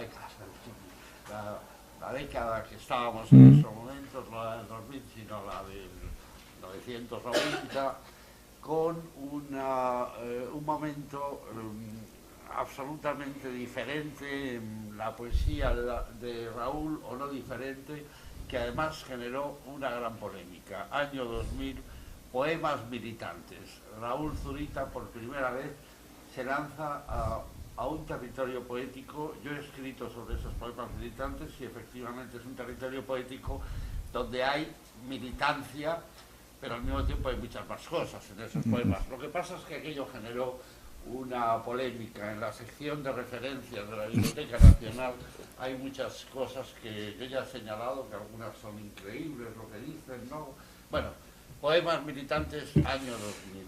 Ese es un poema, es tal vez el único libro, junto con otro que se llama El amor de Chile, que fueron escritos, son poemas absolutamente inspirados en una circunstancia del momento y que se me escapan de todo tipo de diseño, por así decirlo. Es lo que los poetas llaman seguramente inspiración. Había una elección presidencial en Chile y el candidato de la derecha, que se llamaba Joaquín Lavín, estuvo a punto de ganarla. A punto. Había sido ministro vocero de gobierno de Pinochet, había montado fue un personaje, una historia bastante oscura. No sé si él mismo fue un criminal, pero estuvo metido en cosas muy, muy arduas. Bueno, el asunto que leía era un tipo que tenía una especie de populista de derecha, que ejercía un cierto atractivo. Yo todavía trato de entender por qué, pero el hecho es que lo ejercía. Y estuvo a punto de ganar la elección frente al candidato de la concertación política de los que lucharon contra Pinochet, que se llamaba Ricardo Lagos, que finalmente venció, pero venció por muy estrecho margen, venció en la segunda vuelta. Y yo la verdad es que tenía pesadillas en la noche con que ganaba Lavín, con que ganaba el de la dictadura. Y entendí retrospectivamente lo que las señoras, entre ellos mi abuela, hablaban con el horror comunista. O sea, vienen los comunistas, se van a comer los niños. Yo sentía exactamente lo mismo, pero del otro lado. Vuelve la dictadura, vuelve Pinochet, vuelven los mismos, ¿me entiendes? O sea, y cuando ganó, Ricardo Lagos finalmente ganó, sentí un júbilo absolutamente enorme y en menos de una semana me salieron todos los poemas militantes, que eran una celebración, pero también una advertencia. Y como tenía un poema dedicado precisamente a Ricardo Lagos, que había vencido las elecciones. Bueno, además estuve en la campaña, participé en Cuánto Acto No Hay. Entonces eso no fue visto como un acto de patería, y la verdad es que a mí me da mucha vergüenza leer el poema a Ricardo Lagos, porque ¿quién era yo para hacer una advertencia?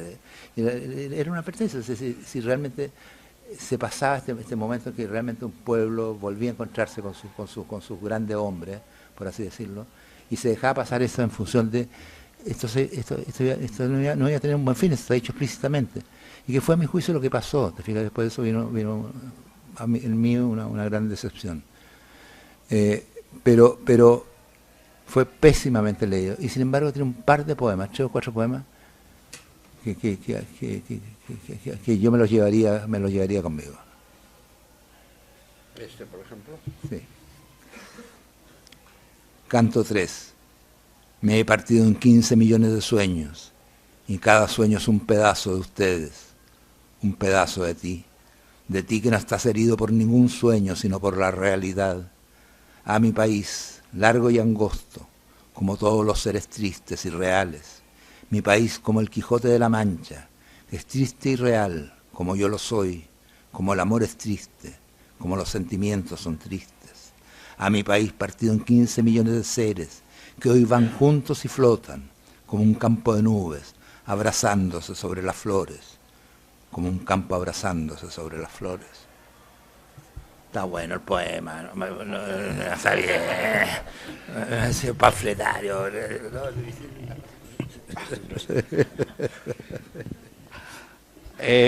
Prometo que en la sección de referencias de la Biblioteca Nacional, si alguien va allí alguna vez, y si no se ha jubilado todavía Juan Camilo, que es el director. Ah, se ha jubilado Juan. Bueno, estará Tomás Harry, que nos dará lo mismo, pero allí estaban recogidas las críticas que con muy mala leche algunas personas lanzaron, porque resulta que ese año a Raúl Zurita le dan el Premio Nacional de Poesía en Chile. Quiero decir que Raúl Zurita tiene otros premios muy importantes en el mundo, en varios países, pero que le dan el Premio Nacional de Poesía en Chile. Y hay una especie de volquetazo crítico contra Raúl Zurita, donde se dicen grandes... Bueno, no voy a calificarlo, Raúl. No, se decía que en el fondo que yo había escrito esos poemas para ganarme el premio, te digo, porque con eso le hacía la pata al presidente. Entonces es muy divertido porque hay una frase, creo que es de Canetti, creo que es de él, que dice, ese tipo insulta a los otros como si no estuviera hablando de sí mismo. Entonces todas las cosas que me decía, yo veía que quienes las decían, decía, pues ese tipo no está hablando de mí, está hablando de él. ¿Ah? Porque, o sea, yo tengo las ambiciones que puede tener cualquier ser humano, me imagino que también me alegran los premios como le pueden alegrar a cualquier persona. Pero tampoco es que centre mi vida en eso, ¿te fijas? Y sin embargo tuve la sensación de que todos los tipos que la gran mayoría de los que realmente se tiraron en contra, porque eran tipos informados, o sea, tipos, no era, yo entiendo que una gente en la calle sin saber puede decir, mira, ese tipo le hizo la pata al presidente, eso lo puedo entender. Pero un tipo informado, realmente lo que le pasa es que se lo hubieran querido ganar ellos. ¿Ah? O sea, es lo que se llama la envidia. Pero yo le tengo respeto a la palabra envidia, porque en un mundo con tantas diferencias, con tantas desigualdades, yo no sé, y realmente no lo sé, quién es más execrable, si el envidioso o el envidiado, ¿me entiendes? Porque están mal distribuidos los bienes. O sea, hay alguien que es envidiado. Seguimos el 2000 porque además hoy no vamos a pasar, ahora insisto que hagan las preguntas que quieran. Yo termino con una cuestión, termino mis preguntas, que son las siguientes. Bueno, aparte me consta que Raúl Zurita había trabajado incluso un tiempo con Ricardo Lagos, tenía amistad con Ricardo Lagos. En Zurita, sin embargo...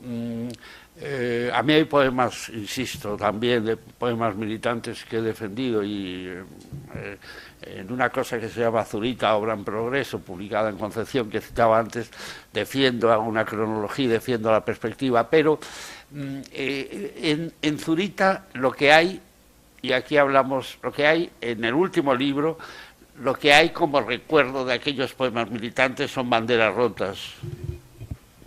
Para mí fue una decepción, pero yo sé que fue una decepción, que el único culpable de esa decepción soy yo, por querer pedirle pera al olmo, ¿me entiendes? O sea, yo me confundí. Yo pensé que el presidente, que era del Partido Socialista, Ricardo Lagos, efectivamente iba a recoger el legado de Salvador Allende y lo que fue la Unión Popular. Él nunca lo dijo, ni nunca lo prometió, entonces yo puse esa fantasía sobre alguien. Y en ese sentido mi alejamiento de él fue injusto, porque le estaba exigiendo en el fondo cosas que él nunca había prometido.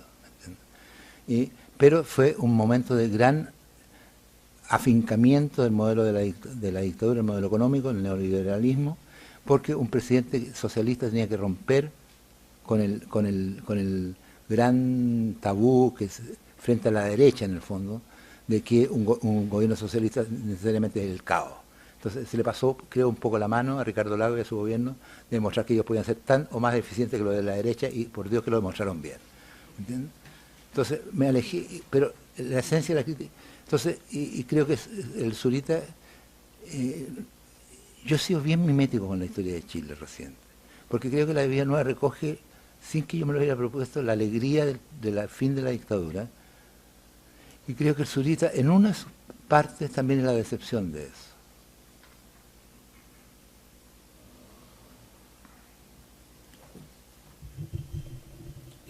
Por mi parte nos vamos a quedar en el 2000, como he dicho, porque mañana tenemos un decenio más y algunos libros, y además la conferencia de mañana de la profesora Eva Valero es precisamente sobre un tema nuevo, que es el tema de las ciudades de agua, que es un tema que mañana saldrá. Hoy no te pregunto nada, porque si no rechazamos la conferencia.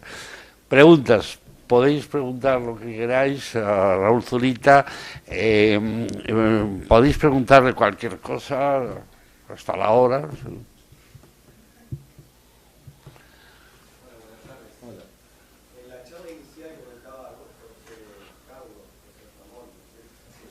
José Carlos. Hablabas de que la poesía de Raúl es una poesía histórica, ¿no? Pero yo creo que es histórica, además de geográfica, o sea, no sé si estará de acuerdo en pensar que su poesía no hubiera sido la misma de haber nacido en un país que no padeciera una dictadura, en Latinoamérica le hubiera costado bastante, pero también en un país con las cualidades geográficas de Chile, ¿no? Está presente el desierto, las cordilleras. Muchas gracias. Ahí está.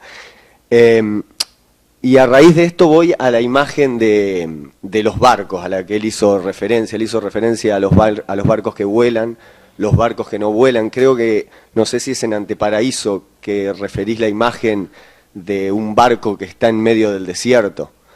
Entonces, esa imagen de los barcos, que creo que aparte hay otras constantes, otras imágenes constantes en tu poesía, ¿qué representa o si representan a la vez varias cosas, ¿no? Como tu Dios? Y por último, además de esta pregunta, un breve comentario. Hiciste comentario a que no te gustaba la prosa poética. Yo uno de los libros que considero yo prosa poética, por eso te quiero preguntar, tal vez tú no lo consideras, de prosa poética que realmente me conmovió y que me pareció tal vez más prosa poética que El Paradiso de Lezama Lima, es El Día Más Blanco, que no sé si te suena el autor. Ahí me tocaste el corazón. Yo creo que es muy difícil imaginarse una vida si no hubiera sido esto, si no hubiera sido lo otro, ¿te fijas? Es imposible imaginarme, o sea, si no hubiera habido golpe, por supuesto que seguramente sería otro. Es imposible imaginarme otras circunstancias, o sea, y si me la imagino, un ejercicio, creo que lo de los paisajes tiene que ver con la geografía de Chile, pero tiene que ver también con una determinada tradición, que comienza concretamente con Ercilla, o sea, que comienza en 1500, sigue con Neruda, en fin. Pero entonces esos son los paisajes, pero también es una entre comillas cultura o una subcultura de ese rincón del mundo. Creo que a diferencia, ¿tú eres argentino? Uruguayo, gran país. Creo que a diferencia de los otros países latinoamericanos, Chile no tiene un folclore fuerte, por así decirlo. Entonces, que el que ocupó el lugar de ese folclore que carece, ha sido la poesía. Entonces los mexicanos tienen México lindo y querido, si muero lejos de ti, que digan que estoy dormido y que me traigan aquí. Bueno, el chino no tiene nada parecido. Entonces ese lugar de nombrar Chile lo asumió la poesía. No está en el folclore, no está está solamente en el poema. Ahora, respecto al Día Más Blanco, ese fue un libro que yo siento que nació en un momento que no debería haber nacido, o nació en el desierto. Tuvo dos críticas, dos. Tuvo una crítica muy mala de una niña que se llama Patricia Espinosa, que lo hizo pedazos y dijo que era un ejercicio de narcisismo extremo, donde yo me la sé de memoria, porque me impactó, porque estaba bien escrita además, donde yo me miraba de frente, de perfil y de 3/4. Me miraba. Y una crítica muy elogiosa, el crítico más desprestigiado de Chile. Esas fueron las dos reseñas que tuvo. Entonces tuvo, y a tal punto que yo lo consideré, bueno, dije, o sea, me habría equivocado nomás, te fijas, no tuvo ninguna respuesta, nada de nada. Y yo creo que ese libro, si Zurita es un libro pasable, creo que su base está en El Día Más Blanco. Ahí están todos los elementos que después ya empiezo a trabajar, pero ahí está. Y, ¿cómo te digo? O sea, me alegro que me lo digas. Es un libro que yo, a la gente que le ha gustado, a todos los conozco, así que te voy a preguntar tu nombre, los conozco personalmente.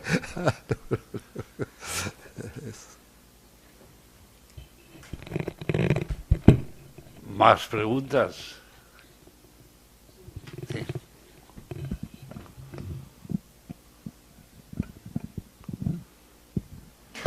Bueno, primero de todo, la concepción que tiene usted sobre Dios, y si ha habido un momento en su vida que sea el punto de inflexión de, a lo mejor, de ser, o tener alguna referencia de creencia, a ser ateo, más que nada por las constantes referencias a la teología, porque hablamos de purgatorio, hablamos de Dios, referencias al cielo, el Apocalipsis de que estamos hablando antes. Es decir, es muy recurrente, y yo creo que a lo mejor me refiero si ha habido algún punto de inflexión para que, a lo mejor me lo puedo imaginar que sean los acontecimientos y las experiencias que usted ha vivido, pero quiero que me lo aclare. Mira, te voy a decir, yo mis primeros recuerdos de lo religioso son una primera comunión, como los que se hacía, como lo tuve como a los 7 años, e ir a misa llevado por mi abuela. Mi abuela era católica, apostólica, romana. Y te voy a decir absolutamente la verdad. Nunca me aburrió tanto en mi vida. Una sensación de un aburrimiento, pero profundo, ya a la hora de que terminara. ¿Bien? Y siempre la he sentido, el mismo aburrimiento. Y por favor lo digo con respeto a quienes son creyentes. Lo he sentido en los funerales, en los bautizos, en los matrimonios, o sea, un aburrimiento que termina esta lata, pero infinita, ¿me entiendes? Curiosamente, en lo civil, en lo ciudadano, en lo que parece mi carnet, realmente no tengo ningún sentimiento de creencia que Dios como un ente, como un creador, exista. No forma parte de mí. No, pero entiendo, por otro lado, me maravilla Dostoyevsky, los hermanos Karamazov, la literatura rusa, donde logro, creo, intuir la magnitud que significa matar esa creación. O sea, todo lo que implica, o sea, todo lo que ha implicado en la historia humana. Generalmente en mis clases hago un distingo, hay dos historias, son paralelas, no se cruzan, y una no ataca a la otra. Una es la historia de Dios como creador, principio del mundo, creador y final. Y esa es para los que tienen fe. Y la fe es algo que no se discute. La fe es algo que va más allá de toda demostración. O sea, yo puedo mostrarte con 100.000 ecuaciones que Dios no existe, y si tengo fe, mi abuela le podría decir lo que quisiera, pero su fe no se movía. Con esa historia yo no me meto. Pero hay otra historia, que es la creación de la historia de Dios como creación humana, que es una historia en la que hay que meterse, pero a fondo. O sea, porque ha sido profundamente determinante, ha sido la creación más determinante de esto que llamamos lo humano. Ha sido la creación más increíble, más alucinante, más determinante, más vasta. Pero, y esa creación me conmueve profundamente. Pero el que está hablando, que parezca medio esquizofrénico, es un personaje civil que se llama Raúl Zurita, que tiene un carnet de identidad. Ahora, ¿qué diablos? ¿Por qué aparece finalmente tanto en mi poesía? Dios lo sabrá. Dios lo sabrá. Dios lo sabrá.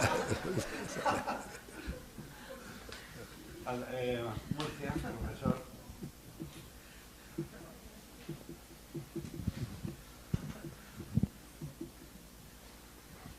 Hola. Sí, bueno, básicamente mi pregunta sería sobre el lugar, por así decir, del cuerpo en tu poesía, a partir de una frase que has dicho en la intervención, sobre que el poema muestra al mismo tiempo que incorpora el horror, lo integra de modo que no destruye. En una ocasión, en una entrevista, leí que dijiste hace ya muchos años que habías intentado, no sé si a propósito de purgatorio, no sé si a propósito de esas experiencias con el cuerpo, como la herida, como la quemadura, algo así como señalar el límite, determinar el límite entre lo que no se puede decir o escribir y lo que ya empieza a ser escritura.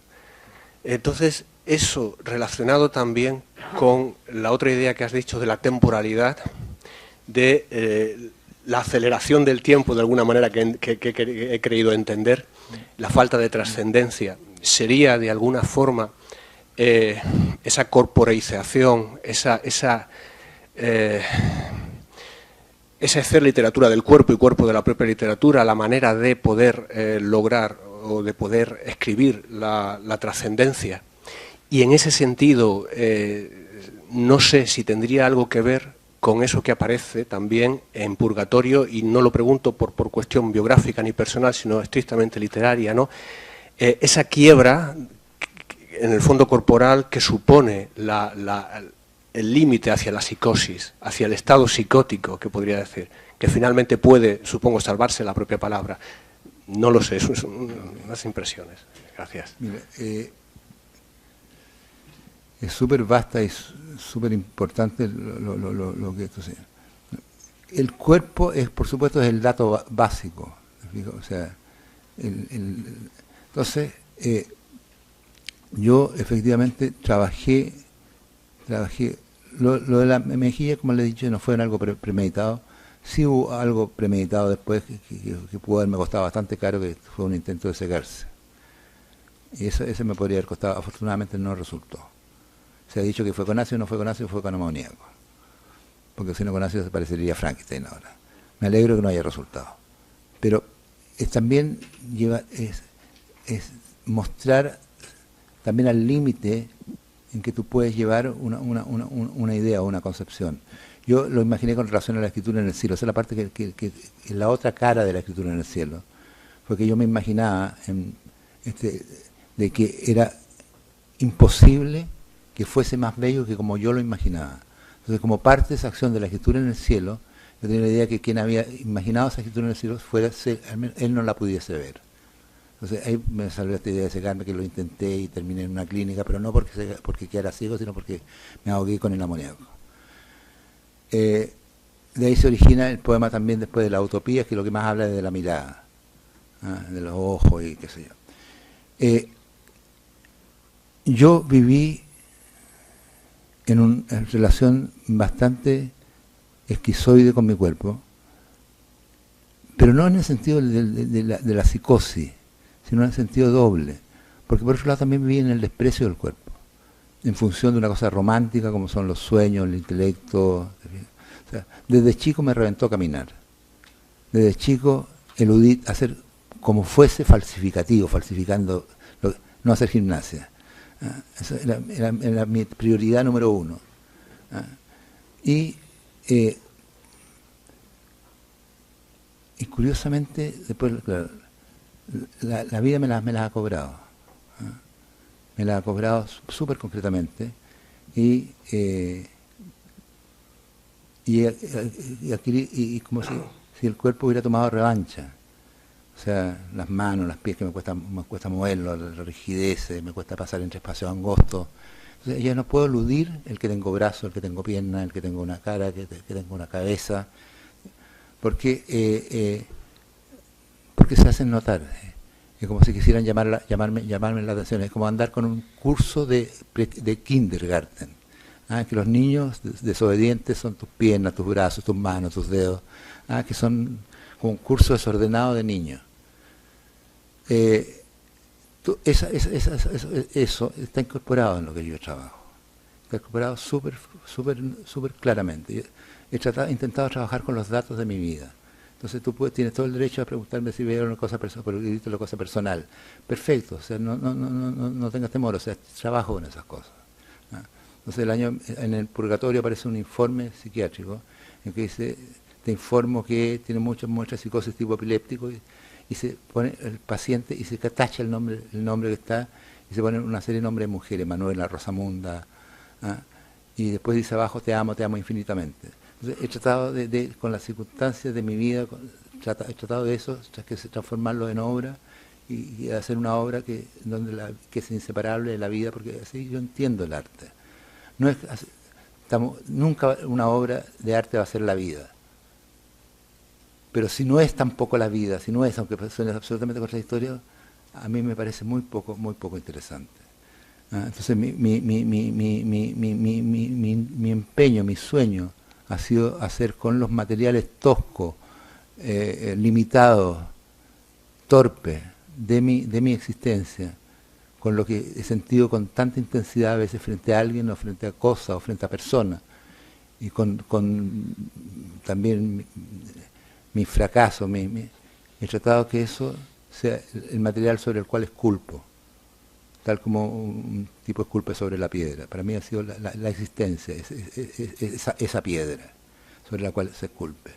Entonces, he tratado, como digo, de incorporar todo lo que ha sido significativo para mí, pero y la única defensa, pero no, o sea, yo creo que escuché una definición de la locura y de la psicosis que me pareció bastante impresionante. Un loco no es alguien que haya perdido la razón.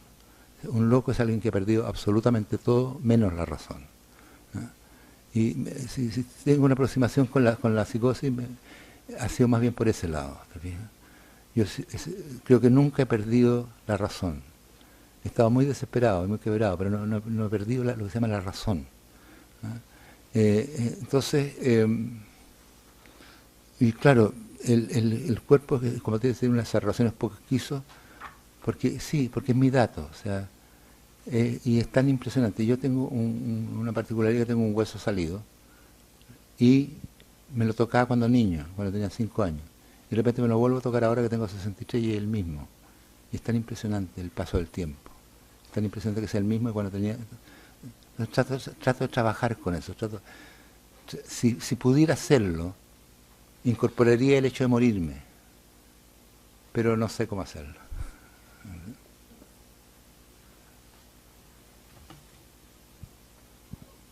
Más preguntas, no, pues yo le pido que uno de los sueños, terminamos con eso, a Kurosawa, sueño 335, perdón, de las ciudades de agua, apareció en las ciudades de agua por primera vez y hacemos... Incluso este es un sueño, bueno, todos los nombres que aparecen en su libro son todos nombres reales. Sueño 35, a Kurosawa. Ha llegado el fin. Los huecos se abren alargándose en el horizonte. Perdón, de nuevo. Ha llegado el fin. Los huecos blancos se abren alargándose en el horizonte y al despertar supe que yo había estado en la cordillera. Me preparé un café y me decidí a esperar. Tiempo atrás vendí máquinas de escribir de la Olivetti y no me sorprendió encontrarme con la cuadrilla de vendedores nuevamente. Éramos un grupo de 12 y de Serega repartía los territorios. Era nuestro jefe, el que muchos ya se hubieran muerto, incluido de Serega. Tampoco me llamó la atención. Recordé que trató de defenderme cuando me echaron. La sala en que nos reuníamos por la mañana era como una sala de clases, con escritorios en fila y el de Serega al frente. Creo que llegué a estimar a de Serega. También a Luis Cerda. El tipo me tapaba los atrasos y me esperaba para meternos a un boliche a tomar café. Vi a Luis Cerda hace poco.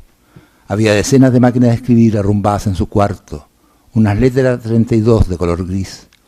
Me dijo que habían sobrado y que no importaba, porque ya nadie usa máquinas de escribir.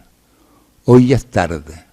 La represión ha sido feroz y han arrojado los cuerpos sobre el mar y las montañas. Al levantarme, observé que no podía mover mis brazos encostrados bajo la nieve. Kurosawa, le dije. Yo era un simple vendedor de máquinas de escribir y ahora estoy muerto y nieva. Terminamos aquí.